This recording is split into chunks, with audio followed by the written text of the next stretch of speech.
The history of human history, there has been jokes. Some have been good and others have been bad. But today I tell you about the absolute worst joke in human history. Now you're obviously considering the type of humor in some kind of reboot that would completely destroy a classical movie series, and at times you're right. But of course, you're wrong. The unfunniest joke I am going to tell you. Are you ready? So here's how it goes. I am scared of getting bullied by my peers, so I'm gonna bully myself. You get it?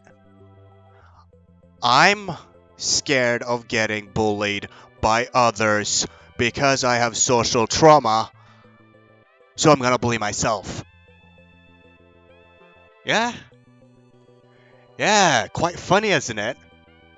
Imagine being so scared of social abandonment. Your friends abandoning you, your peers abandoning you, everybody hating you, that you go out of your way to hate yourself. And then you have the audacity to make a joke about it. Alright, I'm not one to disrespect a person based on their sense of humor, but honest to God, that type of humor would make me at a furry joke. Yeah, for some reason when I was, let's say, 10, 11, 12, 13, yeah, 13, when I was 13 and I told myself that joke, I almost fell off my chair laughing. The joke was so ridiculously funny, I accidentally coughed up one of my balls. And the fact that I found that funny still makes me chuckle to this day, as it was the entire source, all my psychological problems. Yep, my quote, relatable sense of comedy of hating myself, making myself the clown so everybody can laugh at me. And we're not talking the cool type of clowns, we're not talking the cool clowns whom are like admirable for getting out of the way to have other people laugh at them. No, we're talking those budget party clowns, some deadbeat guy going out of his way to dress up in a kid's birthday party in a clown costume to make an ass out of himself to gain some form of money that they're gonna use to probably supply their drug addiction. Of course, we can't talk about those overly political Twitter clowns that everybody seems to enjoy laughing at. So, in the Igelknytt noggin universe, the brain part of me that I never really showcased to anybody, there were billboards and advertisements popped up everywhere. Breaking news, Igelknytt is a clown. Igelknytt hates himself, and that's why you should laugh at him. Laugh at me. Oh, laugh at my misery. Ah, how miserable. The poor child, the 13-year-old, he hates himself. He absolutely hates himself, so now he's gonna distance himself from everybody and ruin his entire 13th year. That year I was looking forward to so much when I was like 6 years old, because I thought 13-year-olds and 14-year-olds were like the cool kids. And yet when I was 13, I turned into an emo! Yeah!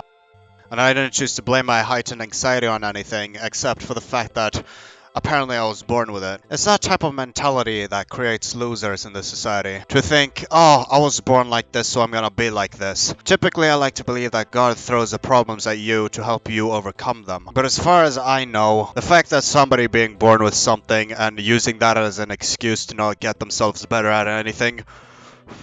Oh, I'm not gonna talk to anybody because I'm an antisocial. Oh, I'm not gonna lose weight because God made me so fat. Oh, I'm not gonna gain weight because God made me so skinny. Oh, God made me to be pathetic, so I'm not gonna like try and stuff. I'm just gonna keep being pathetic. And it took me like a year, maybe two, to overcome that type of mentality and finally discover that having anxiety is not the end of the world. It's not the end of your life. It's not gonna purge everything. All your dreams, it's not gonna purge it. You still have that one window to make an ass out of yourself and still look cool. What am I supposed to talk about next? I don't know. My brain went numb. As far as I remembered throughout my entire childhood and the weeb days I used to have, when I'd watch unhealthy hours worthy of anime YouTube video compilations. There was only rarely times I ever watched a full show. Yeah, for some reason during my weeb days, that's when my anxiety was at a prime. For some reason I thought I was turning schizophrenic. I could always see that one anime girl I don't like at the corner of my room staring at me and saying, Igelknytt, you're a disappointment. And then she'd say, Igelknytt, you're pathetic, worthless, incel disappointment. You're never gonna get any ladies. But don't worry, you have me, and that's all you're ever gonna like. And I thought, yup, this is my life. I'm gonna fuck myself. That's right. And boy, I fucked myself so damn hard. First, I fucked my sleep schedule. Then, I fucked my mental health. And then, of course, I fucked that last shred of confidence I had in myself. And I was walking down those school hallways, thinking to myself, damn, I hate myself. And that is funny. I bet I got you falling out of your chair laughing. Relatable, isn't it? I don't think it's relatable anymore. I think it's pathetic that a person should ruin their own life because they hate themselves so much. All that entire year, my 13th, 14th year of life, my number one goal was to find love. Was to get that anime waifu that the animes had broadcasted in my eyes. And I did. I don't know what happened. I don't know how it happened. But it seems I got myself into a relationship with my crush. And she had a crush on me too.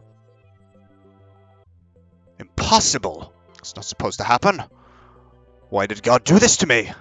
Why did God give me such a blessing that I got to go out with the most beautiful woman in the world? But whatever happened, I decided to make a promise that I'm not gonna be one of those douchebags that's gonna eventually cheat on her. No, I'm gonna be a nice guy. Yeah, nice guy. What a perfect strat. Yes! To not be a douche. I'm gonna be nice. That's what I'm gonna be. I'm not gonna not love her. I'm gonna love her. And so I did love her. A bit too much, though. Partially, until it drove me to, a tiny bit of one-itis. A slightly larger percentage of potential homicide. But the main problem was I loved her too much, because that's what the anime taught me to do. Love your loved one. Now, I'd typically watch compilations of animes, but typically the animes that I like to watch the most were those, let's say, how do you say, very lewd animations.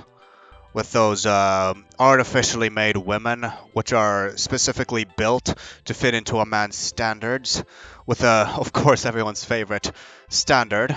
I wish she loved me back.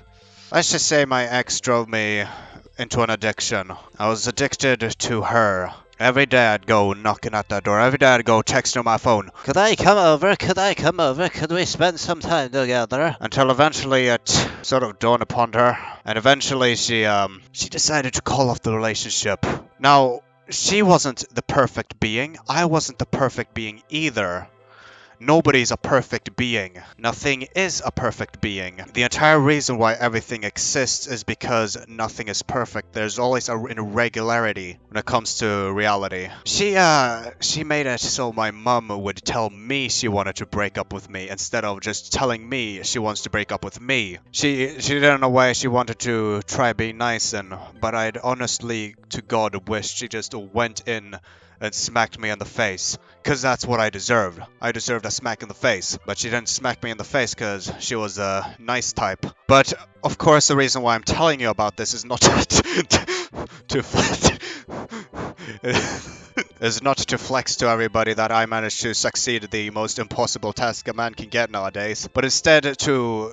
This was like a highlight to the next stage of my life. I knew damn well when she broke up with me, I'm not gonna have another chance like this ever again. I'm not gonna get a girlfriend ever again if I keep up with this. So what I did was I quit watching anime.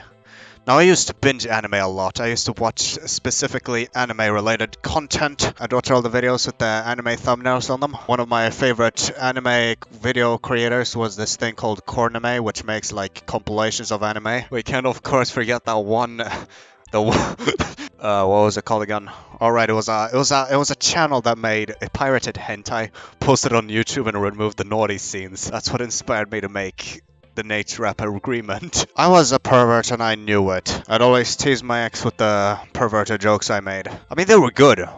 In my opinion, they were good. Till now, they were good. But all those channels I had subscribed to, all those channels I'd watched, all that I had on YouTube, it was a purge. It was an entire anime purge. It was the anime purge of 2020, I think. Yeah, 2020. Now I still was a bit of a weeb during my very, very early YouTube days. You could probably see me referencing a lot of JoJo memes in before, like during Igelknytt season 1, my first 50 videos. That purge was probably one of the best things that happened in my life. I got away from that anime monster that kept pushing me down. I mean, I was still hating myself a bit, but it certainly died down a lot, significantly. There was no more demon girl in a bunny outfit in the back of corner of my room, in the corner of my vision, saying, Igelknytt, your disappointment. And I seem to, well, of course, like myself a lot more. See, in my opinion, determining on whether other people like you or not isn't all that important. If people hate you, that's because of a reason. Chances are people would hate a person because they're pathetic and they make stupid decisions with their lives, like hating themselves as a joke. But mainly, people seem to just only hate the people who deserve hate, such as the occasional narcissist. And of course, the guy that everyone's envious of. I don't know why I chose to, like, really record this and all. But, well, the people wanted it. Look, the conclusion to whatever this thing I did is hating myself was honestly one of the stupidest things I did with my teenage years. But honest to God, I find it very pathetic that a person chooses to hate themselves. To this day. I mean, yes, of course you put yourself into the problem, you put yourself into that hole, but you can get yourself out of that hole. Nobody's gonna come and save you. Self-help is pointless. Life advice is useless. The only use you can make out of it if you use something out of it. I mean, you're given the solution to a problem. Now solve it. I draw a picture. It doesn't look good. It's got plenty of mistakes. It doesn't look to how I previously imagined it to be. I mean, it was low-key ugly. What am I gonna do? Am I gonna be so insecure to think that somebody's gonna come and insult it? So, to avoid, to get myself prepared for it, I'll insult it myself. I'm gonna say, this is a bad picture, and I'm a bad artist. Typically having that mindset where you say negative things about yourself, you're gonna end up saying more negative things about yourself.